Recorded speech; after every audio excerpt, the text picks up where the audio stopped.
Welcome back. You're watching Newsx with me, Ria Dwivedi. Now, ahead of the Assam Assembly polls, which are set to take place in 2026, my colleague Nibir Deka has spoken to Pradyut Bordoloi, who is a Congress MP. Now, let's take a look at that.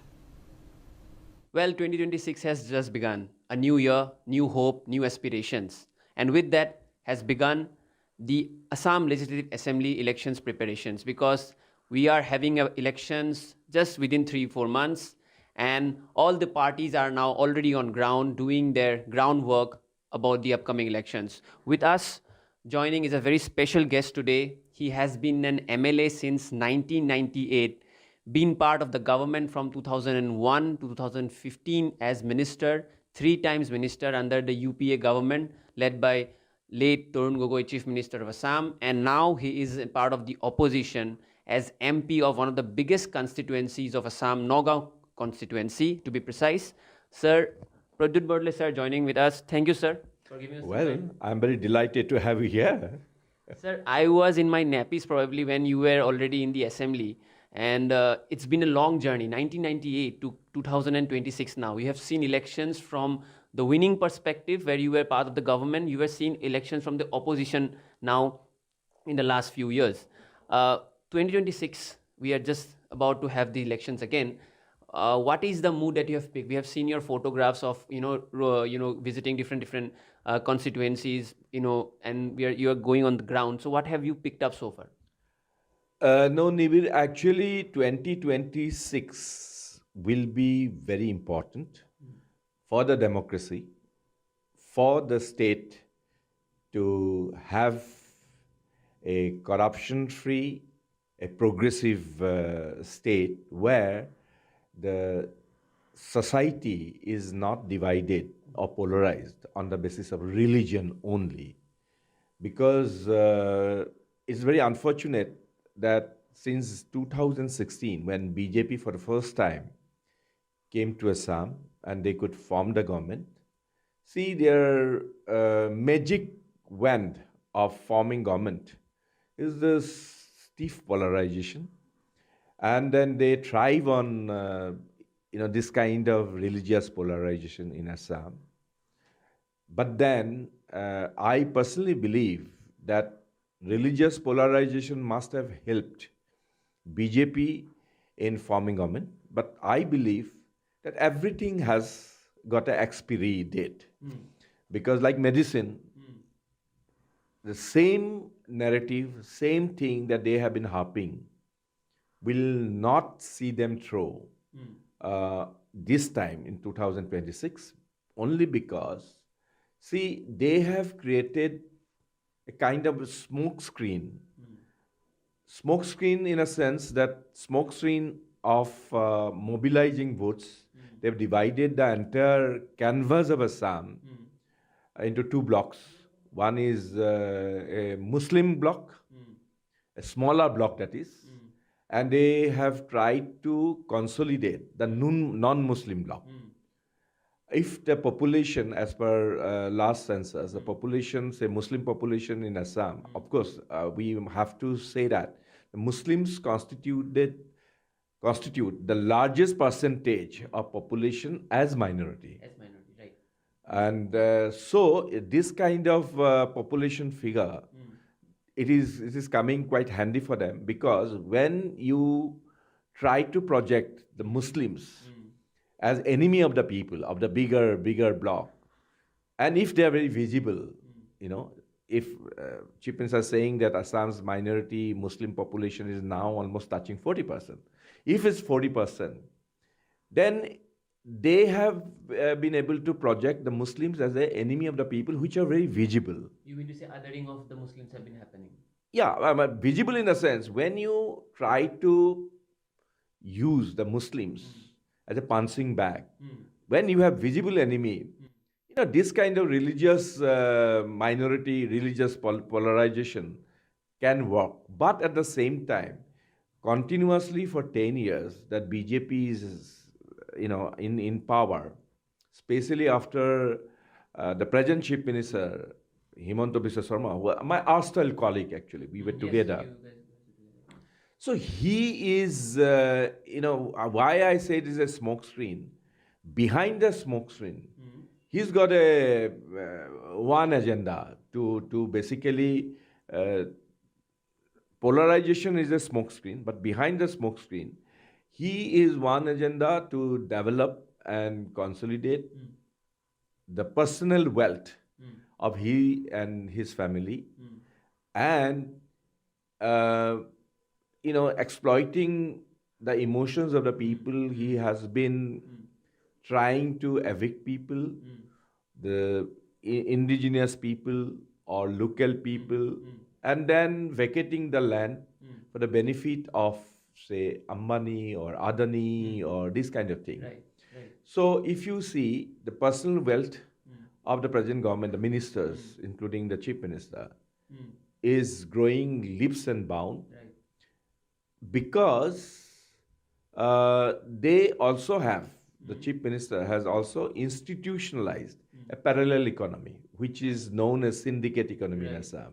Right. Sir, just let me ask you 2-3 things from what you have said only. You have said firstly about religious polarization and othering of Muslims, which has been done by the current government. Secondly, you have talked about creating a separate economy, which you have alleged has been done by the chief minister. Thirdly, you have also stated that this polarization politics is now going to a saturation phase wherein people will not accept it. So these three differences you have created. So in that context, first context, I want to ask you something which is going on contemporary right now, which is the chief minister stating that the land of Assam is not land of Sankar and Azan, because Sankar and Azan is a syncretic traditions that we have time and again read when we were as a kid. Also, we have read that Sankar Azan's Assam, and he's saying it's Sankar Madhav's Assam, which are two religious saints, Vaishnava saints of our civilization. These kind of comments, do you think is more an attempt to redraw civilization, or do you think it also falls down on the religious polarization that you have just highlighted? No, see, the BJP as a party, even in the national level also, they are trying to rewrite history. Okay? Everywhere. Same thing in Assam. The chief minister of Assam, he is also trying to rewrite and reinterpret the Assam's history. Okay. Now, Shankardev, Guru Shankardev, Guru Jana we call him, was something that he gave us the identity of the Assamese people in a very egalitarian mode and in a very liberal mode. Right. So, so Guru Jana gave us the Ahomyatta. We said, Asamiyapan. That's the thing, and that is, of our and that is actually pure form of religion in a sense. The basis may be the Sanatani Dharma, right. but then all the bad things of Sanatani Dharma have been filtered out by Shankardev. Very egalitarian, very liberal, and then taking everybody Right. into the stride. Right. Now, Shankar Ajan was a Muslim Sufi saint. He came to Assam, originally from Persian Right. origin. Okay. But he came and he said that Allah and Bhagavan are the same, preaching the brotherhood. Right, right. So that is why in Assam's tapestry, Shankar Ajan is a known name.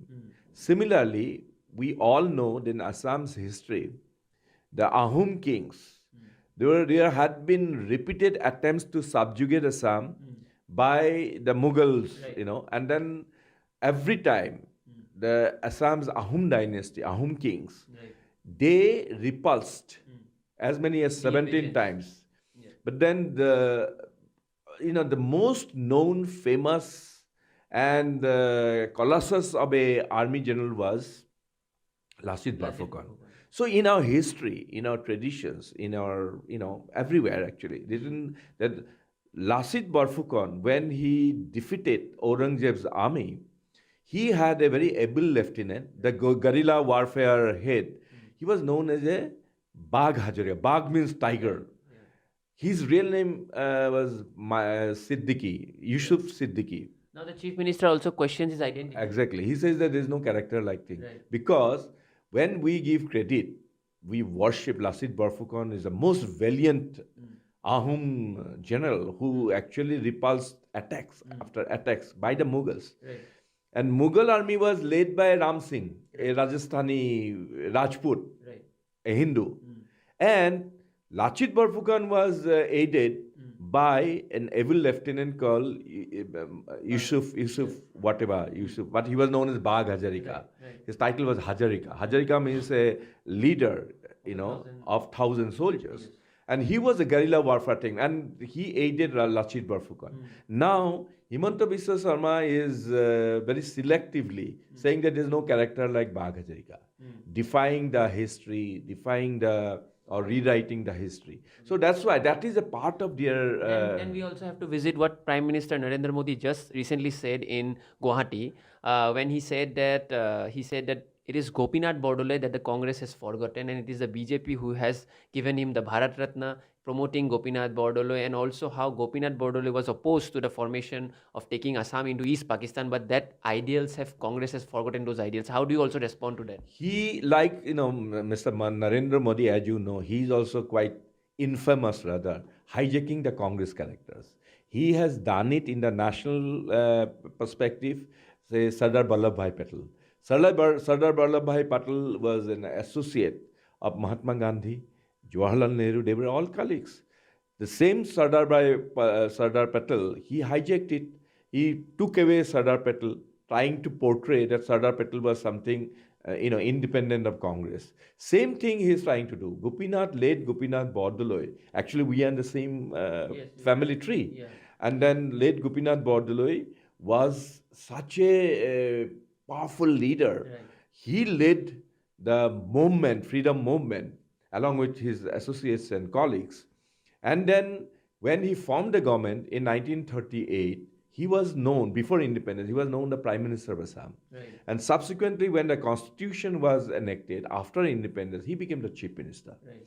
And obviously, in the, Assam was, because Britishers have a different plan when partition plan was envisaged. So Assam was put in Group C. Right. And that was a time that Congress Prime Minister or Congress leader, late Gopinath Bordoloi fought.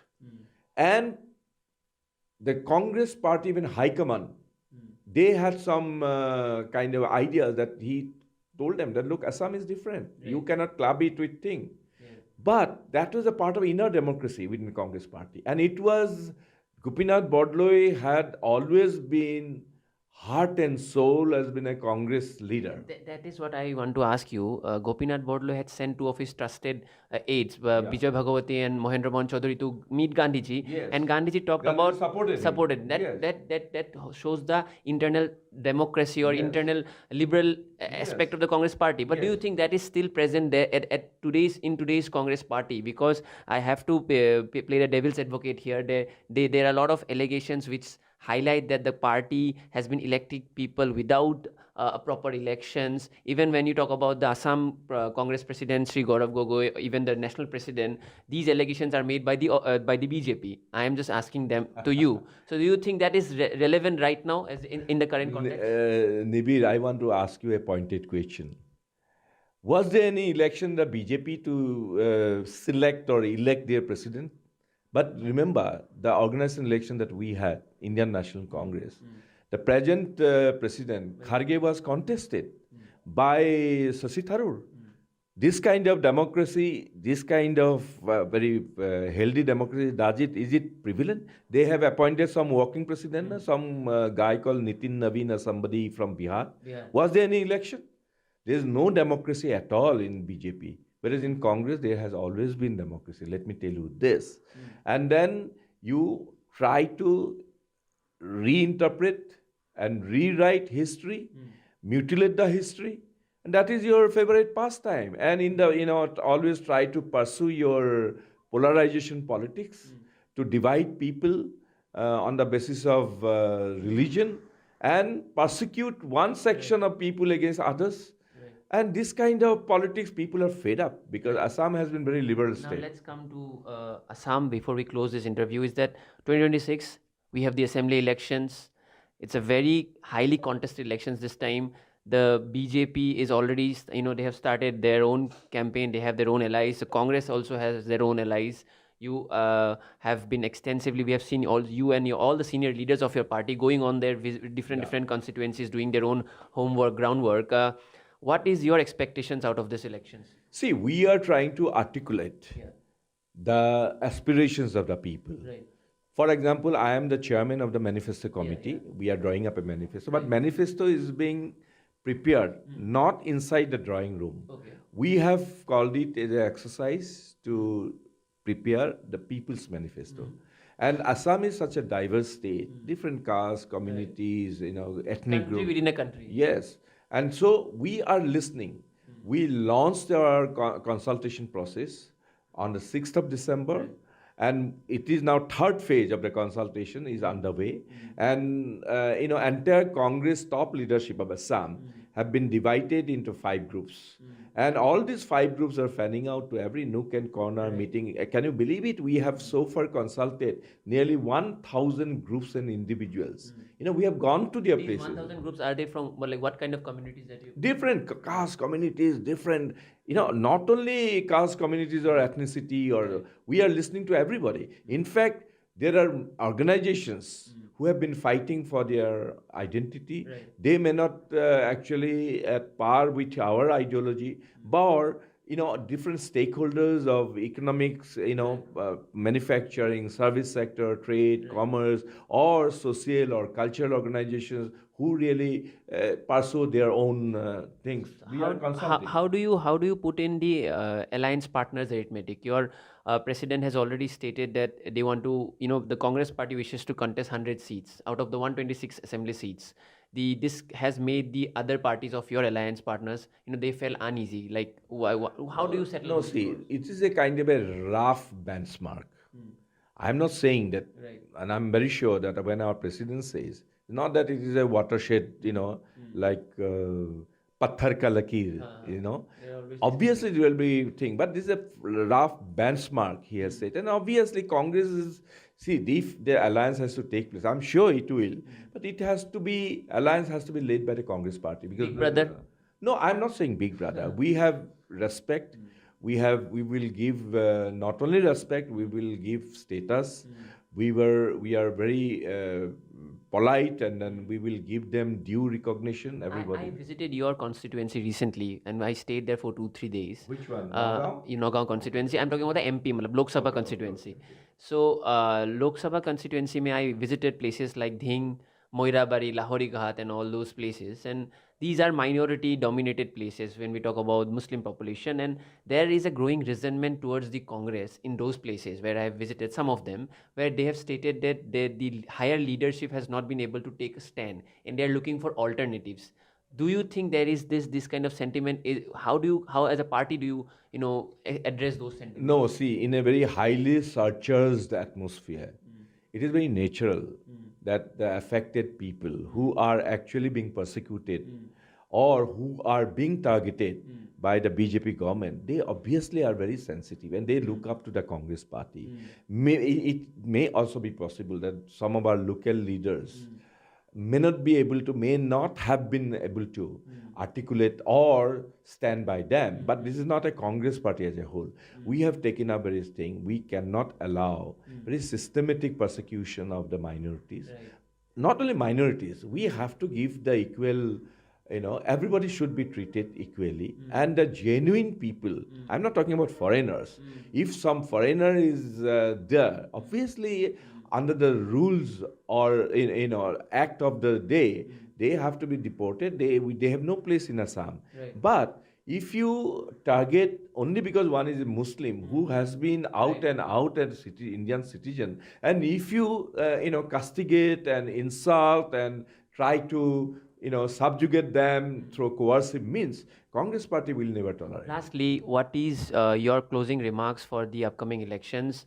What are the areas that you think you guys are doing really well, and what areas that you think you will also make up in the next? It's frankly speaking, we are all over the places. Congress has got a very huge, robust organization, and then we have to articulate, as I said, and Assam has to be represented in totality, and then which is liberal, which can give recognition to the aspirations of the people of Assam. And we would like to have not that, regressive ideas. We shouldn't look back. We should look forward, because now Assam is as like other parts of India. Assam, the young population. We cannot, basically try to baptize them with Middle Ages values. We have to look forward. We have to take every community all along, and then we have to look forward and create Assam and take Assam into the path of progress and one of the most progressive states in the country. Well, this was Pradyut Bordoloi, current MP and veteran Congress leader. We talked about how the Congress is preparing for the upcoming elections, as well as he highlighted how the Congress wants to take in the people of Assam together in a liberal, inclusive value. This is what we discussed with video journalist Nishan. This is Nivir reporting for Newsx.